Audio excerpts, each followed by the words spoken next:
Welcome back to the Christianity and Business Podcast, an initiative of the Archie W. Dunham College of Business at Houston Baptist University. I'm your host, Darren Shearer, and this is the show that helps Christian business leaders to integrate biblical values into business. On this episode, we're joined by Dave Hataj.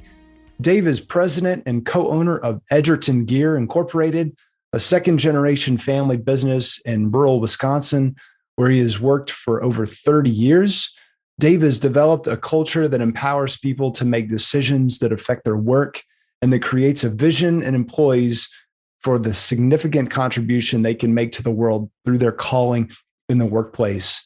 He's a journeyman machinist, has a BA from University of California, Irvine, Master's of Christian Studies from Regent College in Vancouver, BC, and a doctorate from Bakke Graduate University, developing a curriculum called Craftsmen with Character. This course introduces high school students to the trades and manufacturing as an excellent career path while developing character and soft skills. And he's the author of the new book, Good Work: How Blue Collar Business Can Change Lives, Communities, and the World. Dave, welcome to the Christianity and Business Podcast. Darren, thanks for having me. It's great to meet you and great to be here. So what was wrong with Edgerton Gear that caused you to leave back in your early 20s? Oh, that's a loaded question. Well, like a lot of manufacturing companies, blue collar back in the 70s and 80s, dirty, dark, and dangerous is often how companies like ours are referred to. It's manual labor, lots of grease, lots of oil.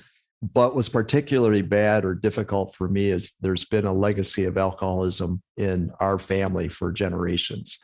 And so that entered into the family business to the point where we had a quarter barrel of beer in the lunchroom refrigerator.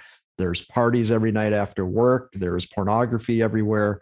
And it was just a dark place. But along with that, when I became a believer at age 19, I could not fathom how making gears had anything to do with, quote, ministry or the kingdom. So I was one of these young guys who Lord got a hold of me at 19. You're all zealous, excited to go, quote, serve the Lord. So what do? You go into youth work, you go into, pastoral ministry, you go to seminary, you do your short-term mission work. And that's probably one of the main factors that got me out of here, is that I couldn't see how business had anything to do with the kingdom. Wow. And so as a youth minister, I'm sure there were many times where you thought, well, I'm trying so hard to get these youth to come to the youth meetings. I don't know if it was on Wednesday nights or Sunday mornings.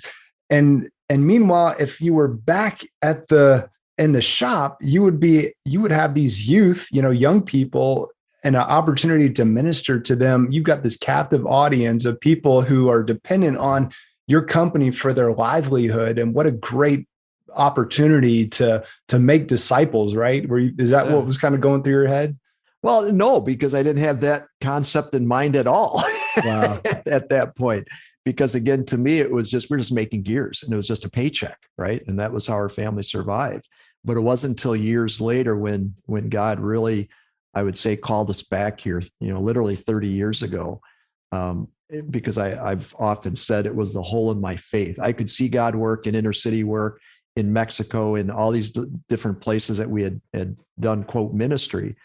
And God made it really clear when I was at Regent College, you need to go back to the family business. You need to understand how I could reach your family and how I'm relevant even in a dirty, dark, and dangerous place like a gear shop. So it took me a long time, and I know your listeners are much more advanced than I was back then, but I didn't really catch on for a long time that working in business could be incredibly impactful for the kingdom.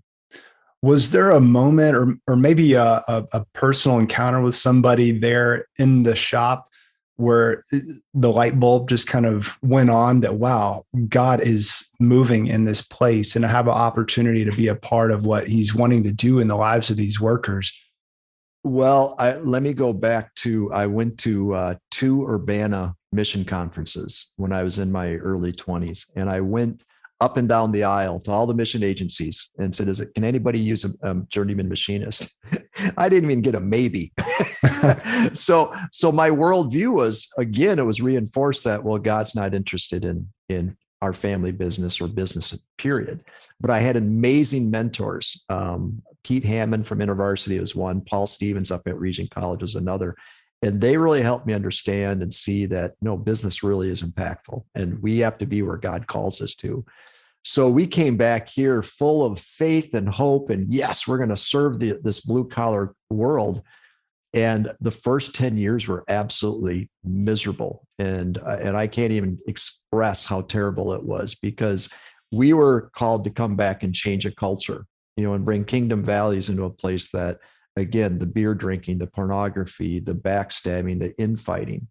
And so I've done enough study on systems theory that when you try to implement change, and in fact, in any business or any organization, you bring change into it, you get tremendous turnover. You get people that try to sabotage it.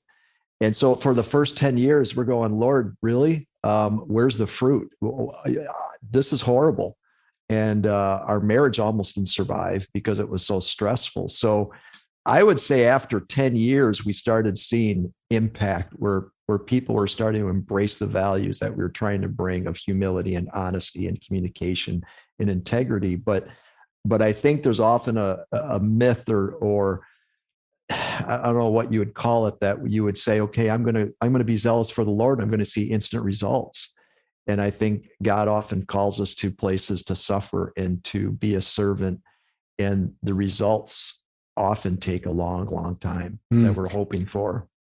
So when you came back, did you take over the company, or was your dad still at the CEO? Or yeah, my dad was still running this company, and he had begged me to come back for years because he was just getting worn out. He was getting older. The stress was eating him up. So, and he wasn't a believer. He was an atheist also. So when I finally felt called to come back, and my wife and I got together with my mom and dad at Christmas and said, hey, what would you think if we came back and I helped take over the business and restructure it? He was all excited. And I said, yeah, but Dad, our leadership styles are radically different. And it's probably going to get really hard. We're probably going to have some big arguments in the shop. And we did. And his view of work, he was incredibly hardworking, had great values, but the relational part of it with his guys, he'd hire guys out of the bars, without really vetting them. And so after about 6 months, he said, okay, I think I'm ready to retire. Your style is very much different. You do what you want with the company. He couldn't understand a lot of the things that I was doing. And it took, he partly retired. And then I think it was probably by year 2, he was completely out of the business and gave me free rein to deal with this mess. Yeah.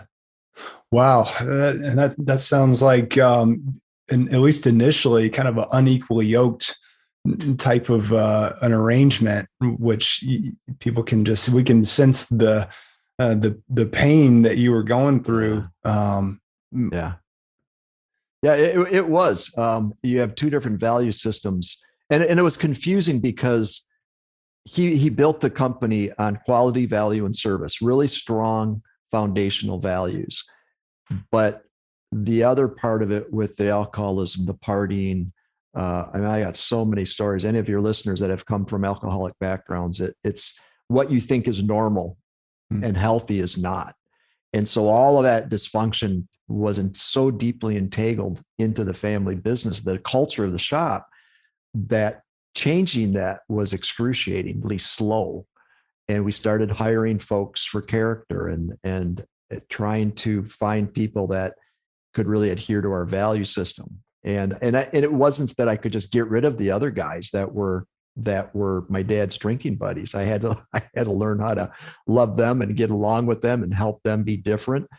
And that's when the cultural part of it just is really difficult, when you try to love folks who don't agree with you and your management style at all. Yeah. So you didn't kind of sweep through there and just sort of take out the previous regime. You just kind of kept everybody in their places all through those first several years. Yeah, because everybody knew I'd move out to California, and everybody thought I was a pastor. I'd gone to do something religious. My dad couldn't even talk about it. He was embarrassed. I mean, be honest, if I was honest about what he thought I was doing. So I made a commitment that I wasn't going to come back and be a Bible thumper. I wasn't going to come back and say, hey, this is who we are. We're all going to be, Jesus followers. We're going to serve God. They weren't open to that, any of that. Mm-hmm. And so to earn their trust as a leader, I had to live out the faith and earn that trust over the years. Right. And so out of respect to my dad, I couldn't just clean house. Yeah. So it was a long journey of just being obedient and trying to earn. I mean, people often throw around that quote from St. Francis, preach the gospel at all times and when necessary, use words. And to me, words were the last thing I could use. I had to show love and humility, but yet integrity and honesty and strength and discipline when it was warranted. And really setting this culture of excellence that I expected and demanded everybody to live up to. It wasn't that I expected everybody to share my faith, but I demanded that we have shared values.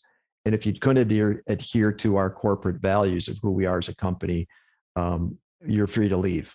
But This is who we are, and that's kind of where the hill that I died on. That said, we have to have shared values. Yeah. Was there a moment or a story you could share where you really sense that things are starting to shift? Yeah, one of the obvious ones was when my dad removed the quarter barrel himself.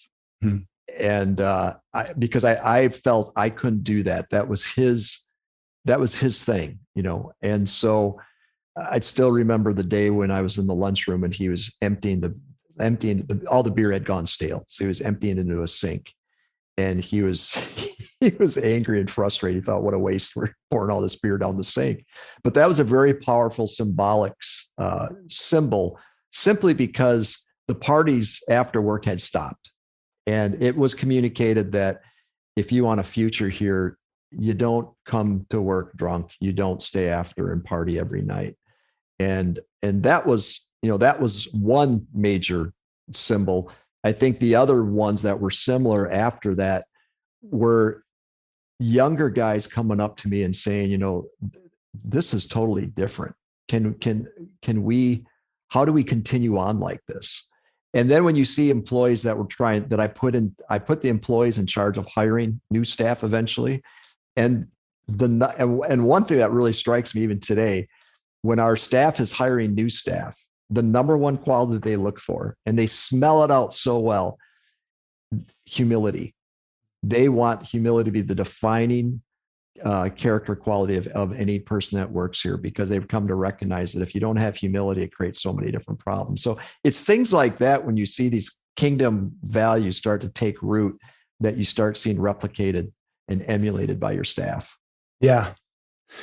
Tell us what happened when one of your customers got bought out and then the parent company decided they wanted you to just all of a sudden lower your prices by 2%. Yeah. and well, we have a couple stories like that, but the one I write about is I call him the hatchet man. And back then, and it still happens, I think a lot today, but the mantra for some of these larger corporations is, you got to cut your prices. The more business that we give you, the lower your prices have to be. And we had saved this one particular company by some innovation that we came up with a gear material and just how we made our parts. We saved them several $100,000 in the first year alone. And shortly after that, when this company got bought out, the larger corporation brought in a gentleman to basically demand a price reduction.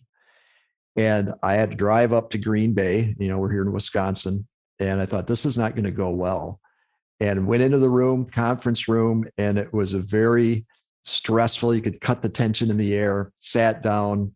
The purchasing agents knew me because we had worked together for a number of years.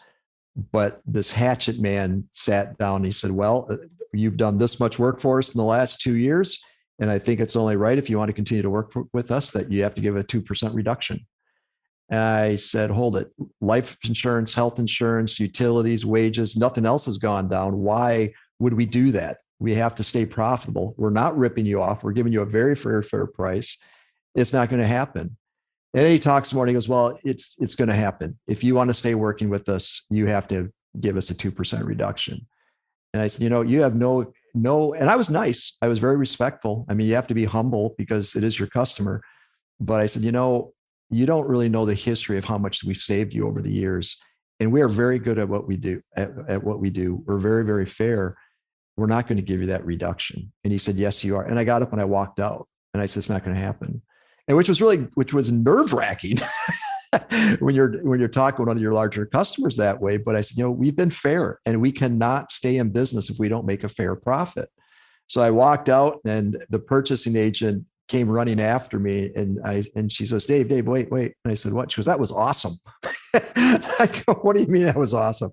She goes, you're the first vendor who has stood up to him because we all feel the same as you do.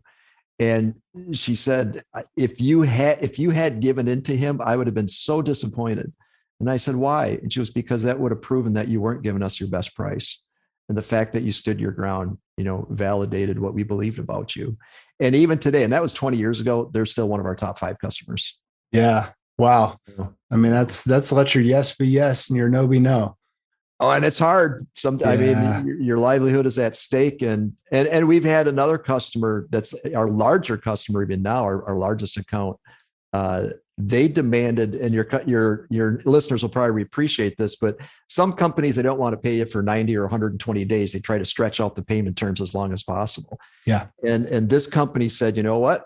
We're not going to pay for 120 days. And I said, that's not acceptable. I mean, we want to get paid within 30, at the most 60 days. And it got so bad, we started holding parts. We wouldn't ship them until they got caught up. And we're talking tens, if not hundreds of thousands of dollars are at stake. And their CEO actually told their purchasing agents, if Edgerton Gear won't allow us to do that, find another gear shop. Just find someone else. And they had burned bridges all across the US by treating their vendors that way, of playing with their money. And in that case, again, I said, you know what? I know who we are. I know how much we save you. I know how we serve you. I have all the confidence in the world that you're not going to find a better gear shop. But if that's what you feel you have to do, go ahead. And they tried. They actually went out and got quotes from another bunch of different gear shops, and they came back and they sit with their kind of hat in hand and said, "Yeah, well, you're good. We'll meet your conditions." So. Wow, good for you. I mean, I hope that encourages somebody out there that's getting squeezed on their pricing. I know that a lot of the big box companies, if you're selling products in those stores, they give the same kind of squeeze and see how low they can get them, without regard to the people at the other end who's, healthcare and, all the other prices are going up. Like, why should yours go down? Well, exactly. And it's a faith issue, I think, a lot of times for us, because Lord, you have brought these customers to us. We're doing our best to treat them fair, but and it really boils down to what's a fair profit. Profit is not a dirty word, as we know. It's the lifeblood of our businesses.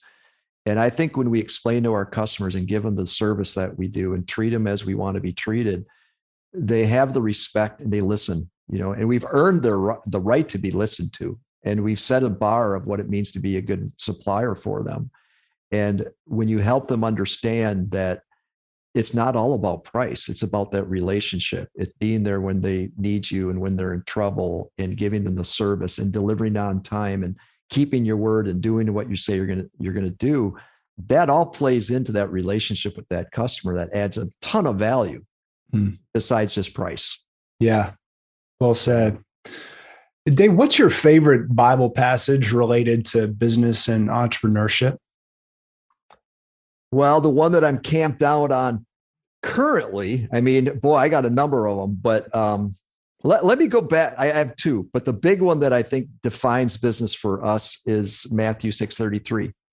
Seek, when they ask him, when Jesus is going through his Sermon on the Mount, seek, it's all those things about, look at the birds of the air, he takes care of them, and the flowers of the field. And Jesus says, but seek first God's kingdom, and all of these things will be added to you as well. Or seek God's kingdom and his righteousness. And that's a key word, and his righteousness. So Dallas Willard defines righteousness as true inner goodness. So I spent years trying to understand, what does it mean to seek God's kingdom in a gear shop? What does that really look like? And when he says this, and his righteousness and his goodness, that has, I literally spent years trying to understand that. And I've come to believe and understand that God's power and God's kingdom is about God's goodness. And we throw that word around a lot, but what does goodness really look like every day in every decision in how we treat our staff, how we treat our customers, how we quote a job, how we deliver it, what's the quality standards that we're trying to hit? Because goodness is, it's not just an adjective. It's a powerful construct that God calls us to live out. And if God is ultimately good, in fact, the more I think about this and have dealt on, kind of meditate on it, when Moses back in Exodus was so discouraged and frustrated with the leadership of the Israelites, he went back up on the mountain. He said, Lord, I've tried everything that I can to serve you. Show me your glory. And God responds, if you read that carefully, he says, I will indeed cause all of my goodness to pass before you. And so I've come to understand that God's glory is his goodness. And if we are vessels of his kingdom, if we are vessels of his spirit, his goodness needs to flow out of us. Yeah. And that comes, there are infinite number of ways that we demonstrate that every day on the shop floor, in the office, how we say good morning to somebody, how we treat a fellow worker that's having a horrible day, how we deal with a customer that's having a bad day that might be trying to squeeze us or whatever. So what I teach in our shop, in everything we do, are we emulating goodness? Do we treat others the way we want to be treated? And I think, especially in today's polarized world, I think goodness is a superpower that can really change our communities and change our employees' lives. Yeah. I love that. I mean, it's right there in the creation account, when everything God made, he said at the end of it, and it was good. It was good. You're right. It wasn't good enough, or it wasn't, and that's so much of what we do in business oftentimes is, it's good enough, or, what will the market bear? And what's the going rate? And, how, like, what are the other guys doing? I mean, when God said it was good, I mean, there was no other standard for him to compare it to. It wasn't like he was comparing it to the other God on, in the other universe or something like that. Oh, that's a great point. And that drove home to me recently with one of our young guys, apprentices, that was a D student in high school. We got him in here, put him through our Craftsman with Character course that I've you and I have talked about previously. But he was a throwaway kid, D student. He got into our course. He got a worldview. He became an A student, went to tech school, Dean's List. And recently a little movie was made about him and one of our other young guys on how their lives were changed. Film company came in and did it for free because they thought it was such an amazing story about these two young guys. And Andy has a line that he says, it's often said, well, that's good enough. He goes, here at Edgerton Gear, no, it's not Edgerton Gear good. Good enough is not good enough. And to hear him grasp that we are called to set a standard as God's workers. And that is such a light. It's not just about preaching the gospel or going out and sharing track. No, it is about our work talks so strongly, speaks so strongly of God's goodness when we emulate that. Yeah. And that's the title of your book, is Good Work. How blue collar business can change lives, communities in the world. And as we wrap it up, Dave, if you could also share with us about the Craftsman with Character program and what that's all about. Well, I was one of these, what I call lost shop kids, where our high schools are full of kids who don't fit well in social studies, English classes, history classes, but they're tactile learners. They learn through their hands, working in the wood shop, in the machine shop, auto mechanics, whatever. And we have in every school, I mean, every population has a number of students, and it's typically weighted towards boys that learn not in sitting in a desk, but out by doing things. So when we recognize those are the at-risk kids often in our schools, I realized that in our industry and in the trades, we have an aging demographic. We are desperate for young folks to come into our industries. When I was up at our high school a number of years ago, I realized, boy, these kids were me. That's the way I was in high school. So our course that we do, and we're struggling with our workers. And you put out an ad, you can't hire anybody. Skilled machinists, they're like free agents. We're just trying to trade them back and forth. So we said, we need to develop a whole new workforce. But it was more than that. It was, how do we help kids in our community really have a sense of purpose and identity and calling? Because I often say that we all are created for two reasons. Two of our biggest needs are a sense of purpose, and we need to be in relationship. That's the way God wired us. So we've taken these kids into our company, and the course is a semester-long course in the high school where 4 days a week they're mentored out in the shop, and now with about 5 or 6 other businesses in our community, that they just go out and see what's out there, what opportunities, blue collar opportunities working with their hands are there. It could be a auto mechanic shop, gear shop, could be an HVAC company, whatever. And then 1 day a week, I get them in a classroom where we explore their worldview. And we really kind of deconstruct it. Do you think money's going to make you happy? Do you think, power, sex, having that truck, whatever? And we really break it down to a point saying, no, really, what's going to make you happy? And it's really having that sense of purpose, that sense of calling and doing something worthwhile. And we have a craftsman code that we teach them. The first one that they have to memorize is, I am not the center of the universe. The second one is, I do not know everything, nor nearly as much as I think I do. And we go, and there's 6 of them. And if you go on our website, craftsmanwithcharacter.org, you'll see all of them. But number 4 is, the world needs me. And to see a kid who has been tossed aside by maybe their parents or their school or society, really taken into their gut that the world needs me. Really, I have something to offer to my world. I'm created here for a purpose. We've been doing it for 9 years now. And to see the transformation of these kids, just to go from I'm worthless to I'm here for a purpose is just powerful. It's taken the average age in our shop down to 28 now. We have a lot of young people. We've got a lot of, and other businesses in our community have hired some of these folks too. And I look at our society right now and oh my gosh, do we need young people that need friends and apprenticeships and opportunities to have people guide them and care for them. Yeah. So we often say it, in summary, no matter what business that you're in, it's not about products and services. We're all in the people business, and as a gear shop, that's our primary calling is to people. Yeah. Well, this is incredibly needed. I mean, I was a prodigal son, around 16, 17 years old. And one of the main ways that I learned to be a prodigal son was from the workplace. I got my first job working in restaurants and working with a bunch of other prodigals, and just really my life was derailed from God's purpose for me.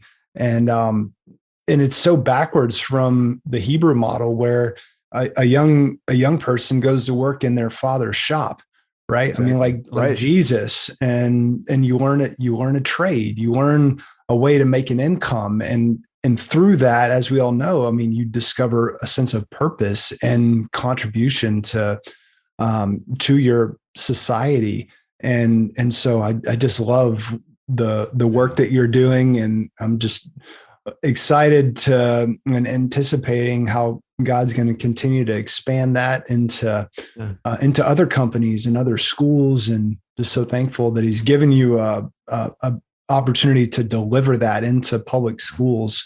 And then bring those partnerships with the businesses like yours. Yeah. And it is exciting for us. And I'm almost 59, and I marvel at, and I guess I would kind of close with this, that I never wanted to come back to this gear shop. This is the last place on the planet that I thought God could use me, and that I would find any sense of purpose. And now it's my happy place. It's my safe place. And I marvel that over 30 years, this place that I just thought there's no way it could ever be meaningful for the kingdom of God is now a place where people's lives are being transformed and changed. And we can provide a model encouragement for other folks to do the same. My other favorite verse right now is Ephesians 3:20. Now to Him who is able to do immeasurably more than all we ask or imagine, according to His power at work within us, to His glory. And I sit back now and I just marvel at all that God has done, just by hanging in here for the past 30 years. Well, thanks for doing it. We need you. Appreciate you, Dave. Thanks for sharing with our audience today and helping us grow. We're all better for it. Well, thanks, Darren. It is an honor and a privilege to meet you and to be here with you and have an audience. So thank you very much. And edgertongear.com is the website for the company, EDGERTONGEAR.com. And then you can learn about Craftsmen with Character by going to craftsmenwithcharacter.org. And we'll have those links in the show notes. Thanks again, Dave. Thanks, Darren. We hope you've enjoyed this episode, and if so, we would greatly appreciate it if you would leave us a quick rating and review for the Christianity in Business podcast on iTunes. You can get more information about HBU Center for Christianity in Business at christianityinbusiness.com. Thanks for listening, and remember to keep integrating biblical values into your business.